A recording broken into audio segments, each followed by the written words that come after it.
G'day there guys, just a little bit of shed talk on the spider crab. Had a few questions, people want to know a bit of stuff, so thought I'd get out in the shed here and give you guys a bit of a look. The spider crab comes in 4 colours at this stage. We've got the Black Magic, the Camo Crab, the motor oil and the spooky crab. Obviously these two are probably designed for that bit of clearer water and that sort of clearer bottom, and these two are for those areas where they have those darker crabs and maybe sort of letting them drift down over snags or dark rocks. They're sort of camouflaging in. So at this stage we're doing 4 colours. Later on we're probably going to up it to 6, but we're starting with these. Motor oil obviously is 100% UV. You put a UV light on that and she'll glow just like any other motor oil product. These are the jig heads. I've got 3 jig heads. There's one design that's like this, and it has a little base plate, as you can see, and I thought I had one rigged here to show you. Here's one here rigged. So that's one rigged up. The claws float. Obviously it's made from this material is called Flexi-Tech. It's not a name I've made up, it's just what the company that makes the soft plastics calls the material. It's called Flexi-Tech. And that's the base plate. So when the claws are floating, you know, they float quite well. We've made them sort of large enough so that they float quite well. They're very, very close to the hook. That's the idea of the design. A little base plate that goes underneath here, and that base plate keeps the crabs sitting in that sort of position like that, with the claws up. I'll show you in the water a bit later on. And here's a hidden weight design. You might ask why the hidden weight is painted UV fluorescent orange.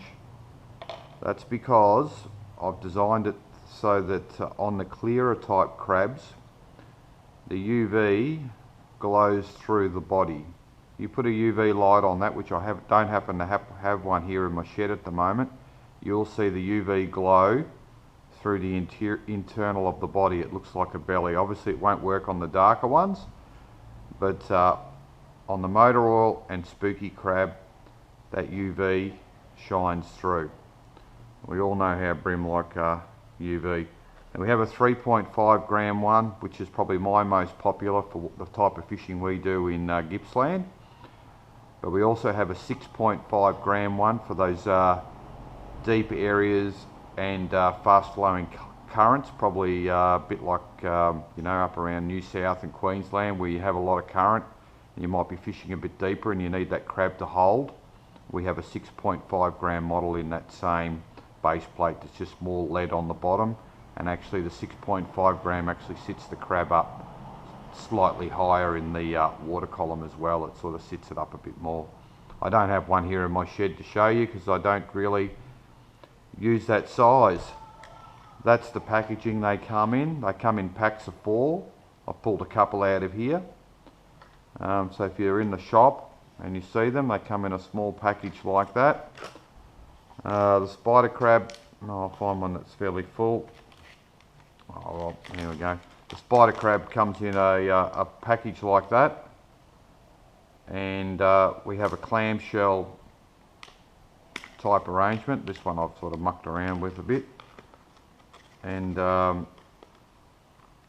had this one open, and they have a little area for the crabs to sit all protected. Close them back up and your crab's nice and protected. Even if after you've rigged it up, like, and you want to put your crab back in there, all I do is grab a Stanley knife cut a V section through there with a Stanley knife, remove that bit of plastic, and you can actually put the crab back into its holder, looking after all its legs and everything, and still have the hook attached. Okay, now these crabs also, they skip cast extremely well. They skip like a little stone. You'll be surprised how well you can get multiple, you know, skips out of these. So you can flick them underneath jetties, like skip them underneath, or underneath trees or branches. Yes, even the one with the base plate skip cast extremely well. Also, another point is that underneath the base plate, we've left like a 1mm gap. If you can see that 1mm gap underneath there, and that's a little scent chamber. So if you want to put a bit of scent on there, you just grab it, push it underneath the base plate, like so, and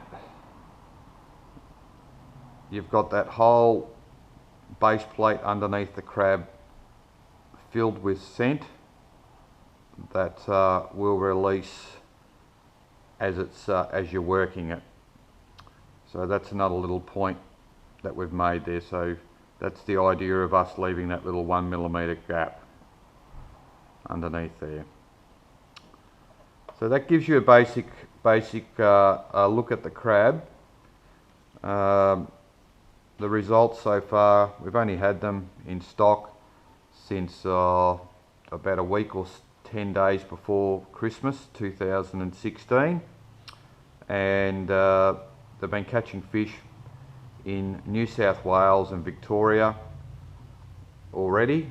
A couple of videos already up, a couple of good pictures up on our Facebook page of some nice bream being caught.